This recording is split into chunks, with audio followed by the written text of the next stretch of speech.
Assalamualaikum warahmatullahi wabarakatuh. Salam guru penggerak.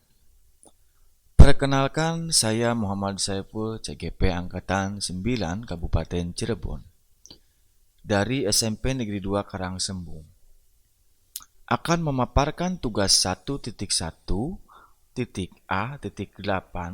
koneksi antar materi, kesimpulan dan refleksi modul 1.1 tentang pemikiran Ki Hajar Dewantara. Adapun kerangka pembelajaran pada modul 1.1 diantaranya yang pertama, mulai dari diri, yaitu membuat refleksi tentang pemikiran Ki Hajar Dewantara.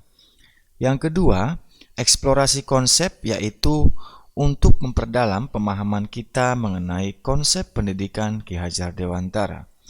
Yang ketiga, ruang kolaborasi, yaitu memberi ruang untuk berkolaborasi dengan sesama CGP untuk mengeksplorasi nilai-nilai luhur sosial budaya di daerah, untuk menebalkan kekuatan kodrat murid sebagai manusia dan juga sebagai anggota masyarakat. Yang keempat, demonstrasi kontekstual di mana peserta CGP mendesain strategi dalam mewujudkan pemikiran Ki Hajar Dewantara, yaitu pendidikan yang berpihak pada murid sesuai dengan konteks diri murid dan sosial budaya di daerah asal. Yang kelima, yaitu elaborasi pemahaman.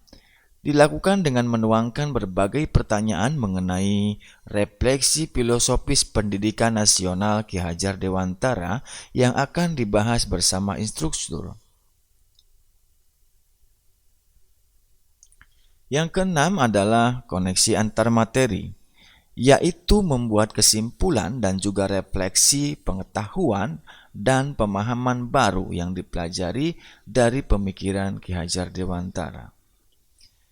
Asas pendidikan menurut Ki Hajar Dewantara membedakan antara pendidik dan juga pengajaran. Dalam memahami arti dan juga tujuan pendidikan, pengajaran merupakan bagian dari pendidikan di mana terjadinya proses pendidikan dalam memberi ilmu atau berfaedah untuk kecakapan hidup anak secara lahir dan batin. Sedangkan pendidikan merupakan tuntunan terhadap segala kekuatan kodrat yang dimiliki anak agar ia mampu mencapai keselamatan dan kebahagiaan yang setinggi-tingginya baik sebagai seorang manusia maupun sebagai anggota masyarakat. Selanjutnya, dasar pemikiran Ki Hajar Dewantara yang pertama adalah sistem Among atau menuntun. Yang kedua, sesuai dengan kodrat alam dan juga kodrat zaman. Yang ketiga, pendidikan berpihak pada murid. Yang keempat, budi pekerti. Yang kelima, trikon Ki Hajar Dewantara, yaitu kontinu, konvergen, dan juga konsentris. Yang keenam, merdeka lahir dan batin. Yang ketujuh, pendidikan bukan tabula rasa. Dan yang terakhir, pendidik seperti petani atau tukang kebun kehidupan. Hal yang saya percaya tentang murid dan pembelajaran di kelas sebelum saya mempelajari modul 1.1. Yang pertama, pembelajaran lebih dominan dilakukan oleh guru. Yang kedua, siswa diperlakukan dengan cara yang sama.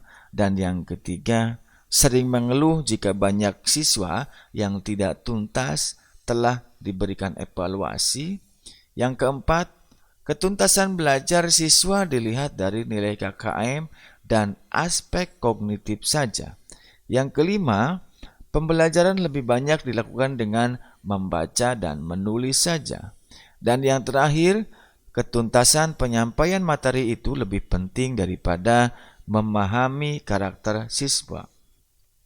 Kemudian setelah saya belajar mengenai pemikiran filosofis Ki Hajar Dewantara dan juga merefleksi diri saya, maka hal yang berubah dari pemikiran atau perilaku saya setelah mempelajari modul ini adalah yang pertama, pembelajaran lebih banyak melibatkan siswa atau student center. Yang kedua, Siswa diperlakukan sesuai dengan karakteristiknya masing-masing. Yang ketiga, memberi kesempatan kepada siswa untuk tumbuh sesuai dengan kodratnya. Yang keempat, pembelajaran dilakukan secara menyeluruh, meliputi cipta, rasa, dan karsa. Yang kelima, menciptakan pembelajaran yang menyenangkan. Dan yang terakhir, guru harus tulus ikhlas dan penuh dengan kesabaran dalam menuntun siswa. Selanjutnya, hal yang segera saya terapkan lebih baik agar kelas saya mencerminkan pemikiran Ki Hajar Dewantara adalah yang pertama, mengenali karakteristik dan kebutuhan siswa dalam belajar dengan menjalin komunikasi yang baik. Yang kedua, merancang pembelajaran yang bervariatif dan juga menyenangkan, yang mampu mengakomodasi kebutuhan belajar siswa yang beragam dan sesuai dengan zamannya. Yang ketiga, melibatkan siswa dalam kegiatan pembelajaran atau student center melalui model pembelajaran yang bervariatif dan berbasis aktivitas. Yang keempat, pembelajaran dilakukan dengan cara menuntun, tidak menuntut. Yang terakhir, pembelajaran tidak hanya berfokus pada kognitif saja, melainkan juga memperhatikan aspek afektif dan juga psikomotor siswa. Dengan adanya pemikiran filosofis pendidikan Ki Hajar Dewantara, harapannya guru dan juga murid dapat berkolaborasi untuk menginisiasi atau menciptakan kedalaman rasa takjub dan kasmaran spiritual, intelektual, dan juga sosial untuk mencapai keselamatan dan kebahagiaan sebagai manusia. Selanjutnya, siswa dan guru merdeka belajar yang berkolaborasi bersama, menggali dan mengembangkan potensi siswa dan mengakomodasi karakteristik masing-masing untuk mewujudkan student well-being. Sekian, terima kasih. Salam guru penggerak. Tergerak, bergerak, menggerakkan. Wassalamualaikum warahmatullahi wabarakatuh.